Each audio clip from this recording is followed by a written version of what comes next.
Assalamualaikum warahmatullahi wabarakatuh.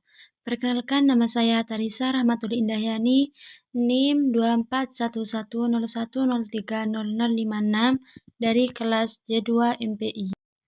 Baik, di sini saya akan menjelaskan tentang kepemimpinan dalam organisasi.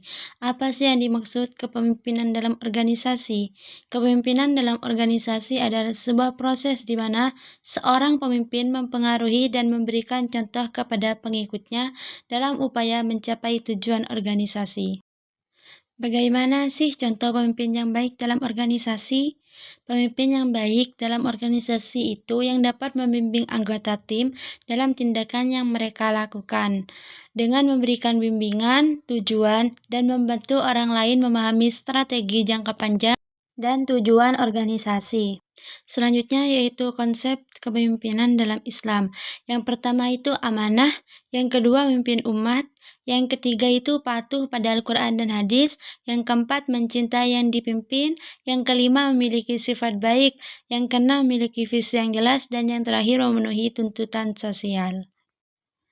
Selanjutnya yaitu gaya kepemimpinan. Gaya kepemimpinan itu ada banyak macamnya, seperti kepemimpinan transformasional, kepemimpinan otoriter, kepemimpinan demokratis, kepemimpinan servan atau pelayanan, kepemimpinan situasional, transaksional, kepemimpinan karismatik, kepemimpinan laissez-faire, kepemimpinan kolaboratif, dan yang terakhir kepemimpinan visioner. Selanjutnya yaitu tujuan kepemimpinan dalam organisasi. Tujuan kepemimpinan dalam organisasi itu adalah untuk mencapai tujuan bersama, menginspirasi anggota tim, dan membentuk iklim sosial yang baik. Kepemimpinan itu merupakan tulang punggung pengembangan organisasi, karena tanpa kepemimpinan yang baik, akan sulit untuk mencapai tujuan sebuah organisasi. Selanjutnya yaitu prinsip kepemimpinan dalam organisasi. Prinsip kepemimpinan dalam organisasi itu ada banyak macamnya. Yang pertama, integritas. Pemimpin harus konsisten antara kata dan tindakan.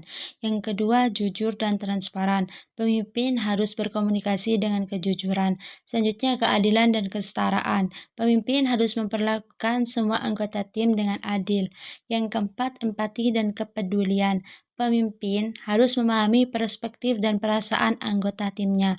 Yang kelima, tanggung jawab sosial dan lingkungan.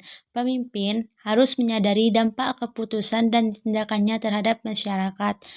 Yang selanjutnya itu keterbukaan dan komunikasi yang efektif.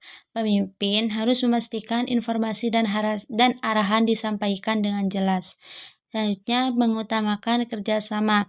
Pemimpin harus mendorong kerjasama untuk membentuk kekompakan tim. Yang kedelapan, berpegang pada nilai-nilai.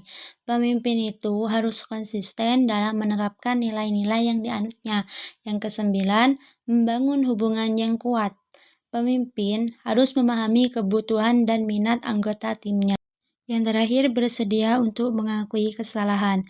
Pemimpin harus mengakui kesalahan dengan jujur dan mengambil tanggung jawab. Selanjutnya yaitu tantangan seorang pemimpin. Ada beberapa tantangan internal yang dihadapi banyak pemimpin, antara lain kurangnya rasa percaya diri, takut gagal, mempertahankan keaslian saat mempromosikan diri, ketidaksabaran, penolakan dalam menanggapi ide baru, atau kesulitan mengelola konflik.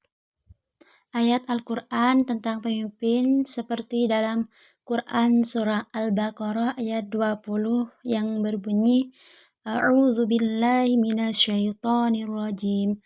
Bismillahirrahmanirrahim. Wa idh qala rabbuka lil malaikati inni ja'ilun fil ardi khalifah. Qalu ataj'alu fiha man yufsidu fiha wa yasfikud dima' wa nahnu nusabbihu bihamdika wa nuqaddisu lak. Qala inni a'lamu ma la ta'lamun. Shadaqallahul azim.